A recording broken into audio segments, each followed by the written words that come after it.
Um país ao sul do Equador passou anos fazendo sua economia rodar em círculos inflacionários, transformando seu imenso território e os mais de 120 milhões de habitantes num verdadeiro laboratório experimental de teses e testes econômicos. Lembrado como o país das jabuticabas, fruta doce, exótica e desconhecida fora do seu território, este país proporcionou ao mundo mais uma estranha novidade. 20 trilhões e 700 bilhões percentuais de inflação acumulada num período de 15 anos.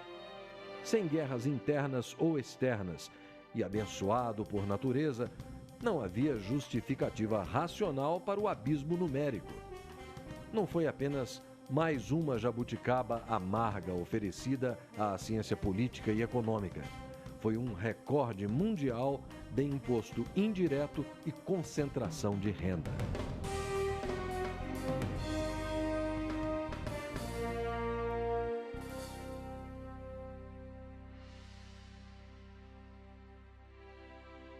No princípio, era o pau-brasil.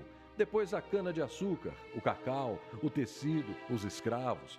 O Brasil teve muitas moedas de troca, escambo, e as moedas de fato desde os florins dos holandeses, o real, no plural réis, o cruzeiro, cruzeiro novo, cruzeiros de novo, cruzados, cruzados novos, cruzeiros novamente, cruzeiro real e real. Foi com Getúlio Vargas, a Segunda Guerra e a industrialização que o Brasil conheceu o cruzeiro. Ele voltaria ao cenário muitas vezes, e é com ele que começaria o trilionário mergulho no abismo da inflação. Tudo começa com efeito lá nos anos 60, quando o governo descobre que pintar pedaços de papel para pagar suas contas é um instrumento de fazer o bem, seja construir cidades como Brasília ou outras coisas. Vem um governo militar e combina duas coisas. Uma é anestesia, ou seja, a capacidade de indexação, correção monetária, mecanismos que permitem que alguns segmentos da sociedade convivam com a inflação de forma pacífica, e repressão, que é o governo militar. Então tá bom, se você, sindicato, não está satisfeito, não há o que fazer. E aí, durante o período militar, houve uma acumulação imensa de tensões, vamos dizer assim, nas finanças públicas e muita inflação reprimida. Vem a democracia em 1985, a inflação brasileira está na faixa dos 100% ao ano. Já não era pequenininha no final do governo militar. No final da administração do presidente Sarney, que foi o primeiro governo democrático que a gente tem em tanto tempo, o último mês do governo Sarney foi de 80% ao mês de inflação. Ou seja, como é que o Brasil vai de 100% ao ano para 80% ao mês no primeiro governo democrático, depois de 20 anos, 30 anos, sei lá quanto tempo de governo militar? Acumulou 20,7 trilhões por cento de inflação de abril de 1980 até 1995, em 15 anos. Isso é uma tragédia distributiva, econômica, de proporções extraordinárias, tá certo? Então, quem viveu esses 15 anos anteriores ao Plano Real, talvez só não tenha sentido tanta dor, porque tínhamos essa dose regular de morfina ou cocaína proporcionada pela correção monetária, que dava certa anestesia.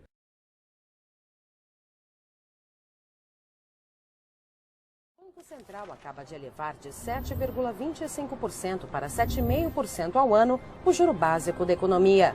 O objetivo é conter pressões por aumento de preços. O Brasil tem um histórico inflacionário conturbado. Em 1964, com a inflação em 90% ao ano, o recém-instalado governo militar reduziu a alta para 20% em 1968. Mas a estabilidade foi passageira. Ao final da década de 1970, a inflação encostou em 100% ao ano. No início dos anos 1980, novas altas, impulsionadas pelo aumento do preço do petróleo. Em 1986, no governo José Sarney, foi lançado o Plano Cruzado, que fez a taxa recuar para 70%. Como não foram adotadas outras medidas, além de um congelamento de preços, a inflação saiu rapidamente dos trilhos e disparou. Vários planos econômicos se seguiram, como o Bresser em 1987 e o Verão em 1989. Nesse ponto, a inflação brasileira entrava, pela primeira vez, na casa do milhar. Em 1990, o então presidente Fernando Collor confisca a poupança e faz novo congelamento. As medidas têm efeito limitado e passageiro. Em 1993, após o impeachment de Collor, o Brasil atinge seu recorde inflacionário, 2.500% ao ano. No ano seguinte, em 1994, é lançado o Plano Real, comandado pelo então ministro da Fazenda, Fernando Henrique Cardoso. Na transição entre os governos FHC e Lula, a inflação ameaçou voltar com força, mas foi contida por uma forte alta dos juros. Agora, neste terceiro ano do governo Dilma, a inflação volta a preocupar.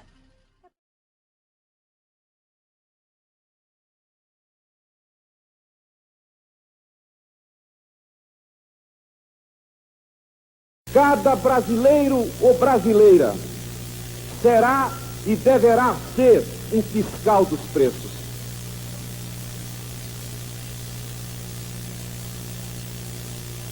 E aí, posso me dirigir a você, brasileiro ou brasileira,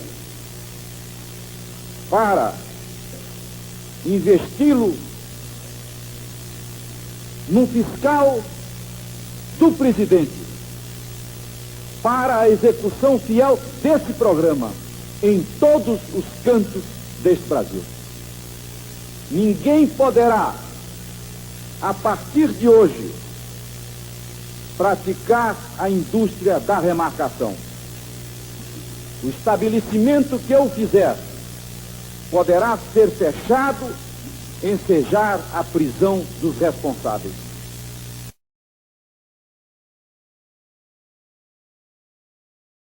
Os fiscais da SUNAB, a polícia e a população se uniram hoje aqui em São Paulo para combater os abusos dos clientes que remarcaram os preços. Em alguns supermercados, os fiscais da SUNAB comprovaram facilmente a fraude. Meu amigo, foi remarcado, está aqui na cara e teve denúncia na SUNAB de vocês. Tudo bem, você certo? Não ninguém remarcado no presente Não, mas foi remarcado. Me dá um talão nota fiscal, vai. Por favor, dá licença. Em outros, eles foram recebidos em festa pelos consumidores, como no Eldorado, da Zona Norte, que foi fechado. O Jumbo Eletro da Rua Teodoro Sampaio também foi fechado. Os consumidores levaram a mercadoria para a delegacia. Em outro Jumbo Eletro da Zona Oeste, as pessoas cantaram o hino nacional em defesa da lei. A loja foi fechada. Os consumidores lesados foi a mesma. Denunciaram as remarcações e, quando não havia fiscais da SUNAB, foram atendidos pela polícia, civil ou militar.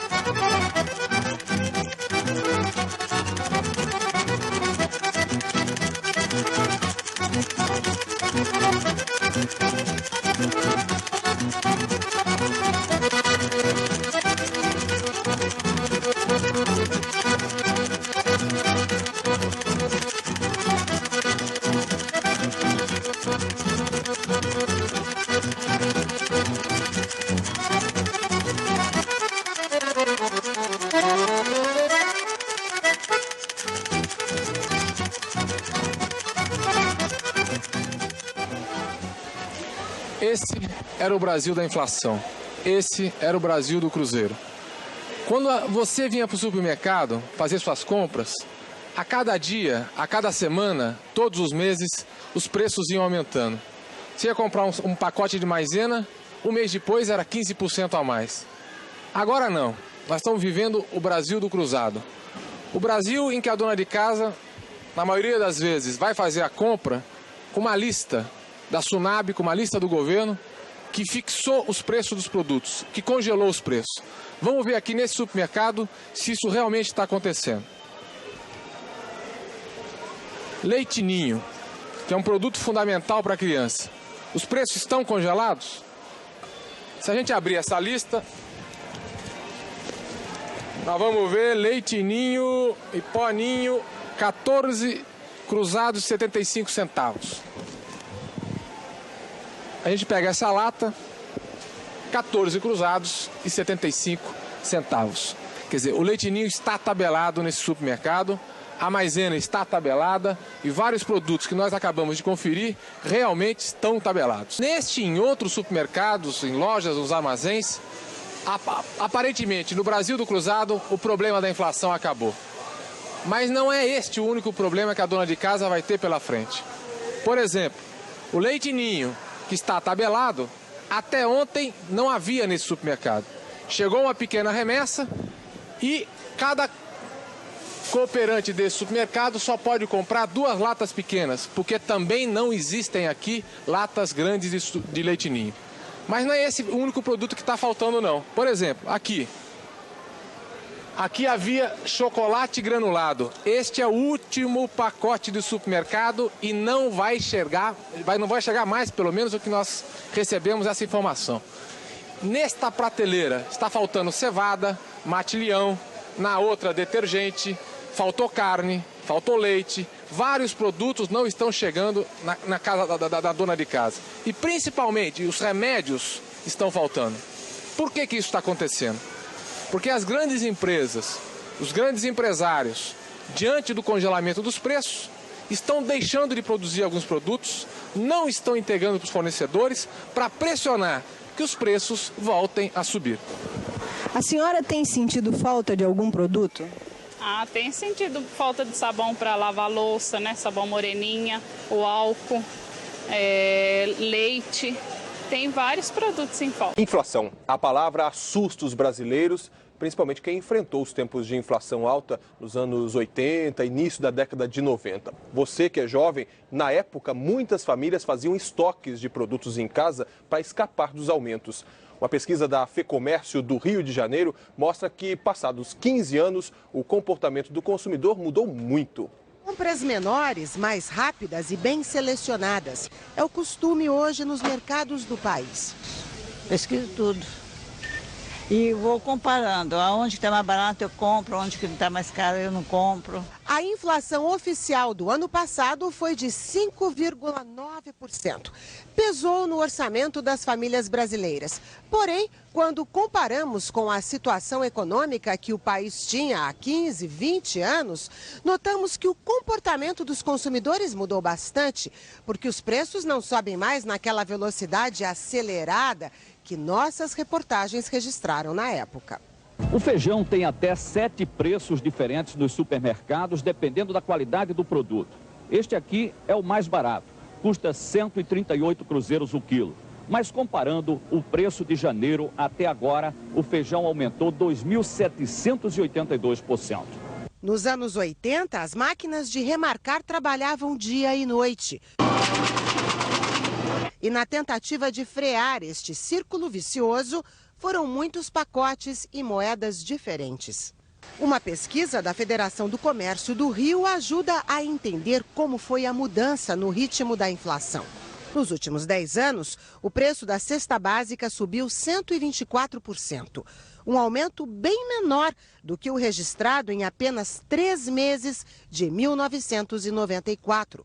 Às vésperas do Plano Real, a inflação entre abril e junho chegou a 203%. Na casa desta secretária, a despensa ficou menor. O freezer foi doado, abriu espaço para uma mesa. O marido não tem saudades do tempo em que fazer as compras levava o dia inteiro. Fazer compra para estocar, enchia o carro de compra, tinha que durar um mês. O Ricardo estava na época com fralda. Usava fralda e faltava fralda, porque o governo taxava alguma medida para congelar aquele preço que já estava muito alto e simplesmente o produto sumia. Ricardo, de 22 anos, não viveu esta realidade e hoje consegue planejar os gastos. Eu tenho a parte que eu gasto nas minhas saídas e nas minhas coisas pessoais que eu compro para mim, para cuidar um pouco mais de mim. Com certeza nossos filhos não passam pelo que nós passamos. As vantagens são maiores quando você está com dinheiro.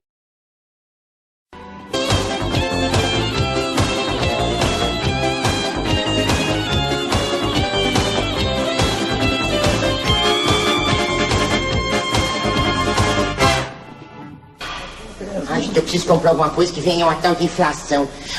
Oi, turma, você sabe o que é inflação? Ah, Zacarias, inflação é um ato de inchar, até explodir. Pá!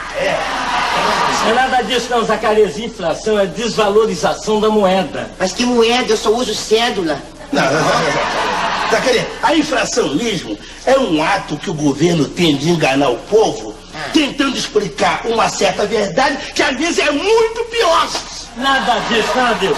A inflação é uma pesquisa feita através do consumo, da emissão da moeda, do débito à importação e exportação e etc. E da média de todos esses valores se obtém um denominador comum para se estabelecer a inflação, entendeu? O que é, em tradução, vaselina no forebe do povo.